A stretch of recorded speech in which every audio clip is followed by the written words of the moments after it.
ko bewndo ɗon o wonata ha tawa mapini on tuma malakal mawti naata tawa sonja no woodi tampere no woodi ɓittere no woodi ko fewndo ɗo nelaaɗo sallallahu alayhi wa sallam wonno e yewtude fi muɗum attiru zicradi min lazat hebbinore yewtugol fi yirɓe nayti ɓele ɗo hebbinore anditugol fi mayde yeyito fiide anditu fiide sabu nde ɗo tawete yo musidɗo julɗo nde ɗo tawete laatino nelaaɗo sallallahu alayhi wa sallam nde no yewtayno fi mayde sahabaɓe go ayyano no maapi sahabaɓe no ɓitti sahabaɓe no sonji yiyaɓe ɗo hino yoomi hino yoyti fi hon ɗum sabu ko ɓe anndi kon wiide ɗo mayde na ko woppata Seydina Ali ibn Abi Talib o maaki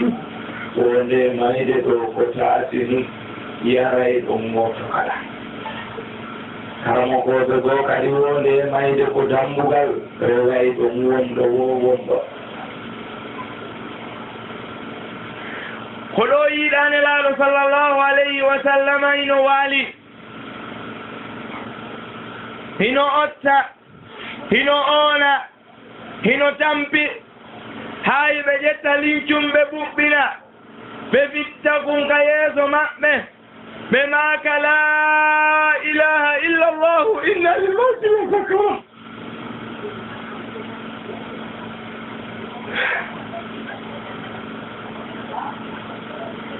nelaaɗo maaka la ilaha illa llah inna lilmawti la sakara ha nene Fatima no maaka o karba nene Fatima no maaka ya karba bi abi ya abata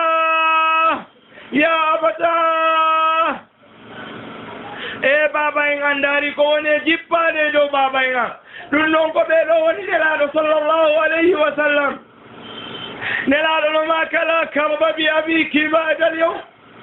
tambele ala e dow ɓen baba wandu kono kon ɗum ɗon holli wondema ɗon tampereyno ɗon si tawi nelaaɗo sallallahu alayhi wa sallam tampi ɓe maaki la ilaha illa llahu inna lilmawti la sakara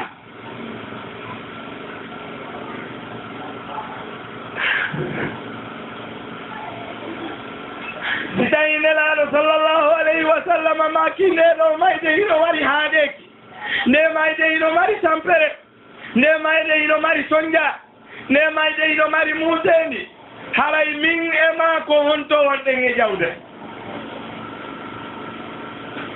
haray min e ma ko honto wonɗen e ƴawde nelaaɗo sallallahu alayhi wa sallam ɓe Allah subhanahu wa taala wi yafanike ɓe zunubaji maɓɓe ɗin fof liyawfira laka allahu ma taqaddama min dambika wa ma ta'akhkhar enen noon en ala assurance haysi ko hitande wotere en yafanama zunubi kono e assurance maɗa yeeso Allah subhanahu wa taala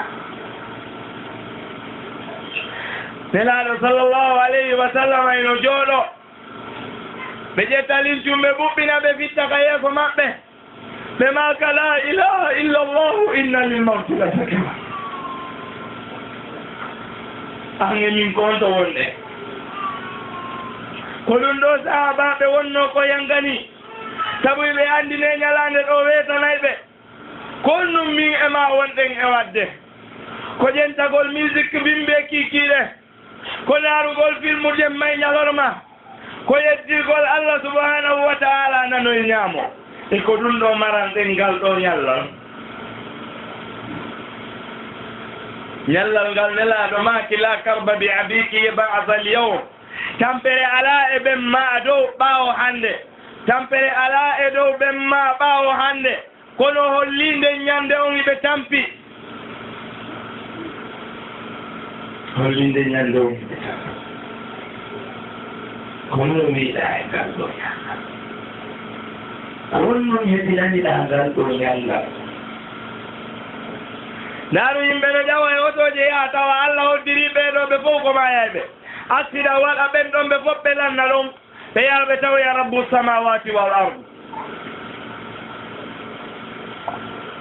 koto kala no golli ka golliri ko ɗum waɗi si Allah wi kullu yamalu ala shakilati yaha tawoya Allah subhanahu wa ta'ala ida maayi e musique tawoya Allah subhanahu wa ta'ala ida maayi de tankuru tawoya Allah subhanahu wa ta'ala ida maayi e zina tawoya Allah subhanahu wa ta'ala ida maayi e yaro beere tawoya Allah subhanahu wa ta'ala ida maayi e fimo tankoro tawoya Allah subhanahu wa ta'ala ida maayi e riba tawoya Allah subhanahu wa ta'ala ida jatti leydi goɗɗo darne kono heɓinaniɗan kal ɗo ñalla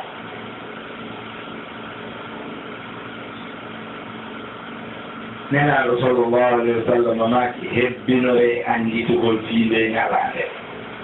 sabuna wopayde ni malakal mawti sinati kama o yiltota ko naɓoralima kon ɗum heɓilaniɗa ɗum ɗo si tawi lesintere ki haɗe ki mayɗe siltinama e ɓandu ma ndu wonki ma kin fokkiti ka ɓandu ma kala ka wonki kin iwri ki iwoyi ka fewndo kolli koyɗe kala ka wonki kin feƴƴi ɗon ɗaatay ɗon ɓuuɓa tawa ɗon memminota ko ila yawmil qiyama ha ñande ɗaga ɗon memminota ko noon ki woni e ardude doy haa ki hewta kadaane te ɗon tuma annda e bus a rena e bus si wona ko kitiɗa toon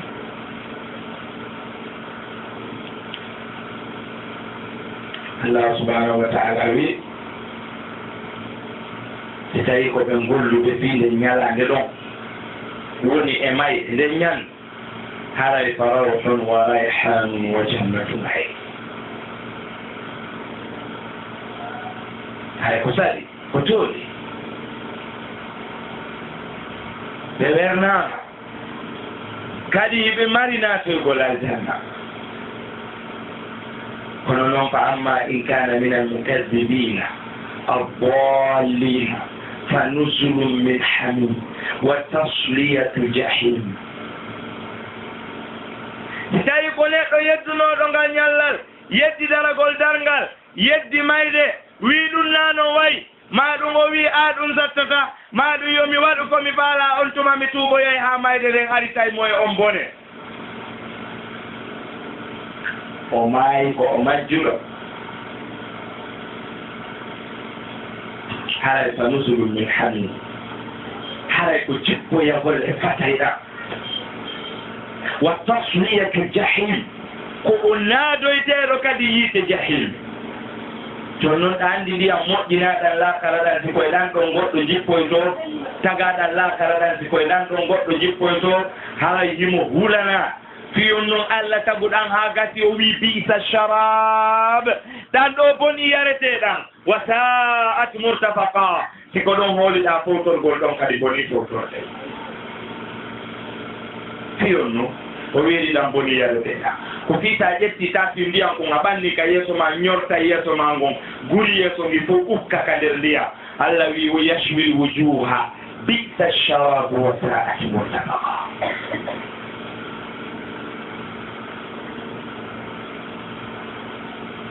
jonno ndaara catégorie yimɓe wonɓe mayde ɓen ko ɓe ɗiɗo Allah no tenditiɓe fof Allah wi wannasiyati gharqa wannashitati nashta si tawi ko heɓeraɓe nanga Allah wi malaika ɓe wippitay ruuji maɓɓe ɗi wippitugol si tawi ko gonɗinɓe Allah huloɓe mo ɓen rewɓe mo ha maayi ɓen hino yankinani Allah ko ɓen ɗo woni e mayde Allah wi ɓe ɗo fay wonki kin ɗofugol doy ha yalta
يضربون وجوههم وأدبارهم أخرجوا أنفسكم اليوم تجزون عذاب الهون بما كنتم تكذبون بپیا be ala malaika be no pia be jeje den e babbe den be pia be nakadi yaltine wonkiji mondi immorde ndu bandu sobunu me mata hande on yoɓete golle yani on yoɓete joddi koyeran sabu ko laatino ɗo miɗo penna ko fiide ñalaade ɗo honno miyadinani dankani allah honno miyadilani dankani allah on tumakiɗo wurti sorde a hokkitiga rabbu samawati wal ard tawi kaka gollanano a hewtoyi e nambara ti kaka gollannoɗa haray ko saɗi ma ko duuli konno gollanɗa kan ɗon allah o an woni on suka joɗotoɗo wiya min mi tuubi wutuma mi nawji lahdari yiwrede tigiɗi ɗe wima naya wiw ɗum wala yaqula hatta yahdiyani allahu fa innahu min alamati lchaqa والخزان وتمشي البصيرة وتوبيها ألا تنمي ونقو جاءتني على مال كسيد مهد جيتا برند وبيد كان يما مهد جيتا برند وأول يوم إنا نوضع كل سنة نلا صلى الله عليه وسلم هاي جيتو الأنجال yejjiti nelaaɗo sallllahu alayhi wa sallam no maaki hebbinore yewtugol fiile dow mayde daari oɗo neɗɗo kakiiɗo wonki sorta oɗo ɗaati oɗo ɓurni o wawata gollude hay fuyande kadi koko gollete woodi na ko gollata oɗo loote ko janɗuno ko si o yiltirirama o yiltondirta oɗo watte kasange ko dolnunowo wawata wattanade hoore makko o rappe e morsoji o waɗe e balangaru o ronde o yahade e muɗum ka gaburu makko fewno nden ñande neneyno ɗon babayno ɗon kawno ɗon bappayno ɗon kono hay goto e maɓɓe wawalima yiltude a wonki ki sortama ɓa ki sortama ɓeygu ma ko weldu ɗon kon poppo innata awa surrideme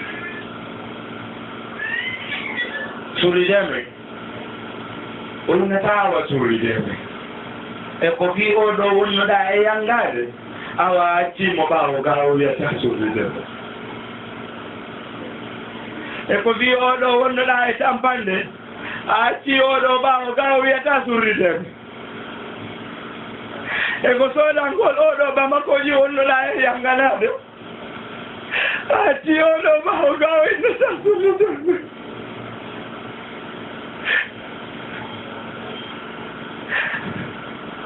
ko wiya sodan oɗo oto wonnoɗa e yanganade awa acci oɗo ɓawo gawo innata surrideme ɓeɗonno tomaje jande ɓe nawa acca cuuɗi maɗi mbawo acca otoje maɗe mbawo acca jawdi maɗi mbawo gay gotuge mum wiyata surrideme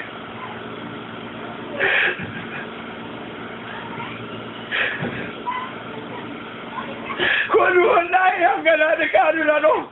si wona fiila karama o allah jomiraɗo wi kullu nafsin laiqatul maut kala wonkiki meeɗay mayde ko ɗum wonɗa e yanganade kaɗuna ɗo si wona fingal ñalla kala ko yanganiɗa kaɗuna ɗo harana fiile ɗo mayde a perday ɗum ɗo ko wiɗen ɗon piiji fof konko wonɗa e yanganade ko ɗo wonɗa e accude sena golle ma fiila kara ko wi oɗo ɓiɗɗo ma wonɗa e yanganade si yo yahu université awa ko ɓawo ga accuɗa mo wiyata surrideme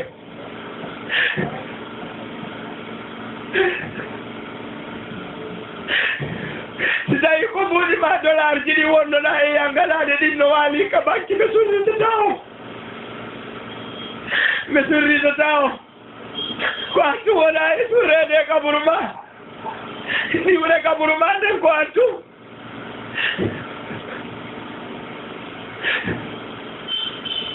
golle maɗe si tawi ko golle moƴƴe ko non ndino tu golle maɗe si tawi ko golle bonɗe ko non ndino tu la ilaha illallah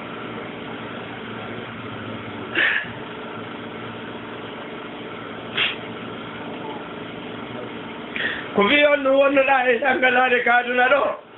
a yaha tawa ɗum ko kaburu ma awwalu laylatin min layalil qadr ko ɗon wonda e humpitade piiji ma ɗin fof tala so yey ka aljanna ko nde ñande andata tala so yey ka yitte ko nde ñande andata awwalu laylatin min layalil qadr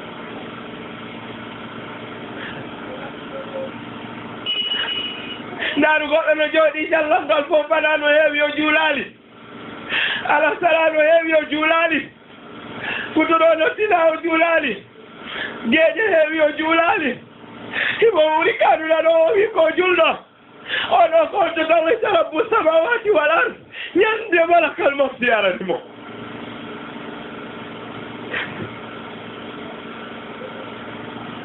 ɓay malakal mawti kanko si o nelama o hoppata Allah subhanahu wa ta'ala la ya'suna Allah ma amaru wa yaf'aluna ma yu'maru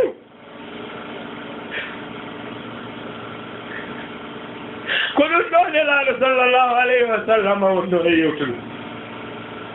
nde ñande sinayo hewti woni ɓe jibtiga ko gaburu ma ɓe wallinima nder ton ɓe jawiray goto goto ha lutta ton an tun ɓe waɗa pecce ɗen niwre pecce ɗen ari niwre huɗo kon ara ɗon niwre haako kon ara ɗon niwre leydi ndin ara ɗon a woni e nder niɓe tati si tawi hiɗa rewayno Allah moƴƴina annora on ari ɗon si tawi a rewatano Allah hara yeddayno Allah niwre goo kay watto ɗon a woni e nder niɓe nayi ha dargal ngal taro subhanallah أعوذ بالله من عذاب القبر أعوذ بالله من عذاب القبر أعوذ بالله من فتنة القبر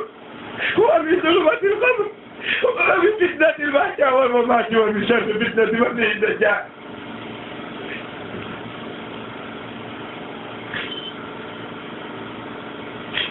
قال لكم ما كفوا teɗo tere ma ko ɗum haaji torɗaɗe ko fijugol ballon ka ko janngugol karaté ka ko daarugol filmu ka ko yeyugol ko harmi ka ko yawgol ko harmi ka ko nooneji e yeddugol Allah ka ko njagol Qur'ana wonnoɗa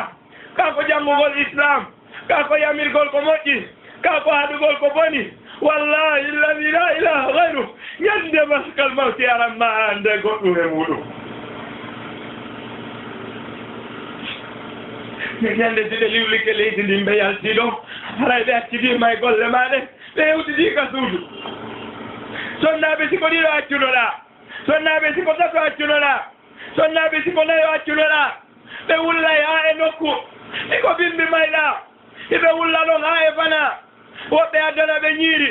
ɓey nayi to non ñaama ila fewno ɗon haray hannde kadi ko histoire wima ɓe woni sifaade ɓeyna hanki ari ko ni ɓe wawno hecci hanki ko ɗum men wadduno ne a ñande ko ɗum ɗo ɓe wonno e wadde hannde a wonti fillaye a wonti history hannde kayna ha neɗɗo hannde kadi ndaari bani adama e loyi ndaara bani adama e loyi si tawi wonki ki yaltinama e makko ko wonno imo hitti kaduna ɗo wo ko ɓe innatayno ka ɓanndu ndu waaliɗa ɓe innatayno ko waaliɗa sa ɗani ke noon leere sappo si goɗɗo landi ka wima ɓe nayi ala jeenno ɗaniɗa kono si wonki gisortama e maɗa wona ala ajji wona inde kaari ko ɓe innata ɓanndu ndun gasi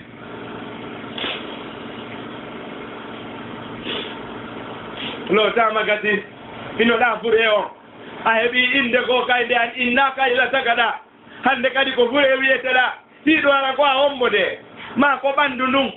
tiiɗo ara ko a hombode a noddetake inde ma nden abadan ila qiyami saa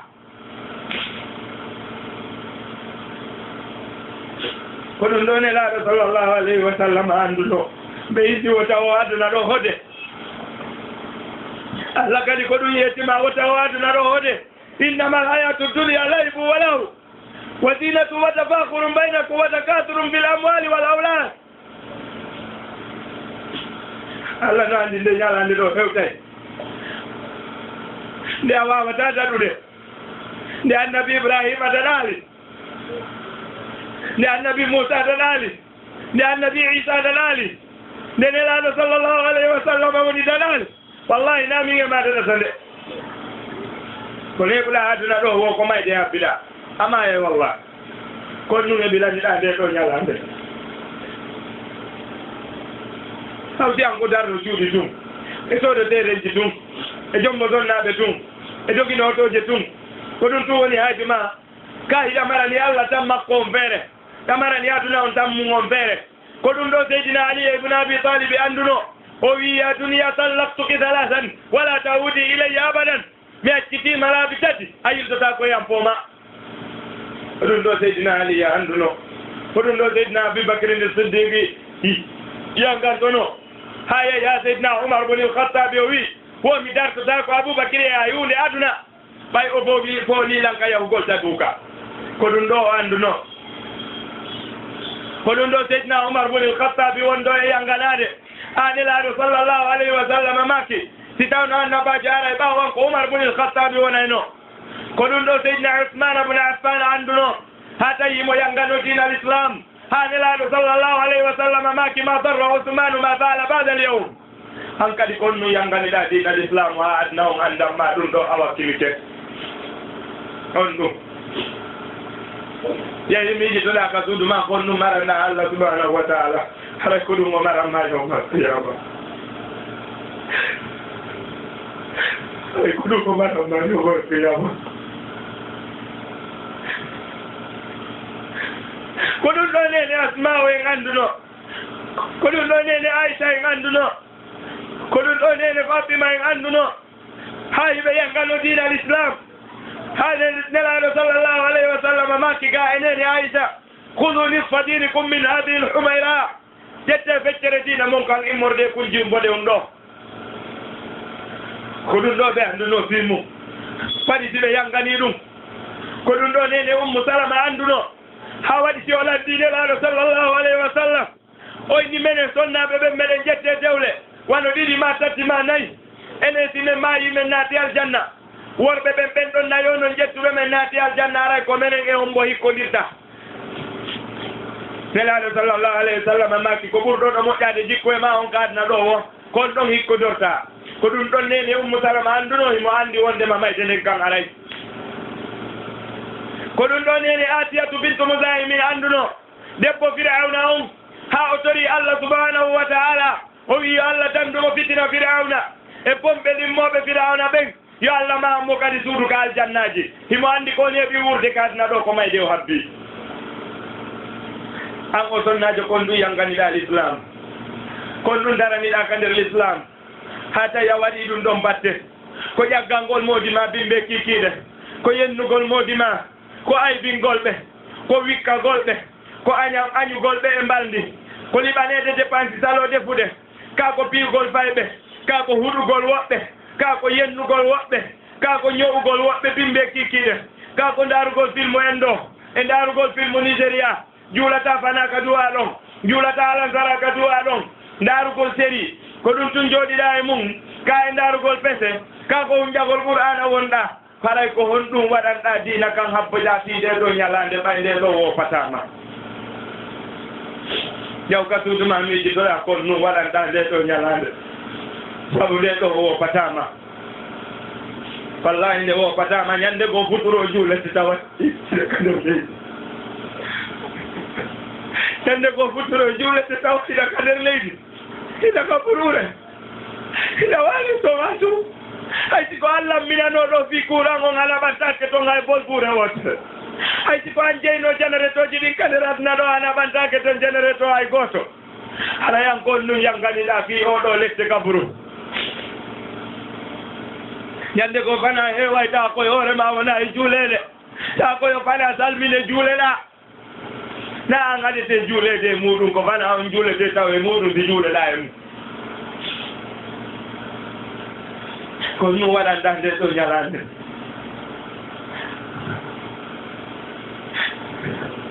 ñande ko ayaysa durrama artitata e ɓeeɗa a durroyi yimɓe tato nayi jowo sappo noga e temdere ñande ko an kadi woɓɓe goo liwloto e hoore maɗa ta kamɓe woni ka yaasiɗa ka nder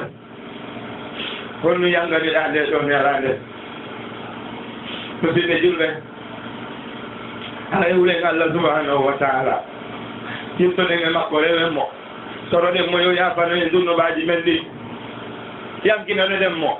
ɗoftoɗen nelaɗo sallllahu alayhi wa sallam e kala ko kanko rasulu sallllahu alayhi wa sallam o addi ko ɗum ɗon wawata e nafude aduna o wala karawo mo yeddi nelaɗo sallllahu alayhi wa sallam o perda e aduna o wala karawo mo ɗoftike nelaɗo sallllahu alayhi wa sallam ara yo ɗoftike Allah jomiraɗo o heɓa e ɓuttu aduna o wala karawo o heɓa e ɗo fanede wonki harana wippitanede wonki musidɓe julɓe min faala daragol ɗo fay tawi ko men nogaɓe ɓeydi tana en ko falja o e muɗum yaafo ɗo aqul ma tasma'una wa astaghfirullah li wa lakum innahu huwal ghafurur rahim wa assalamu aleykum wa rahmatullahi wa barakatuh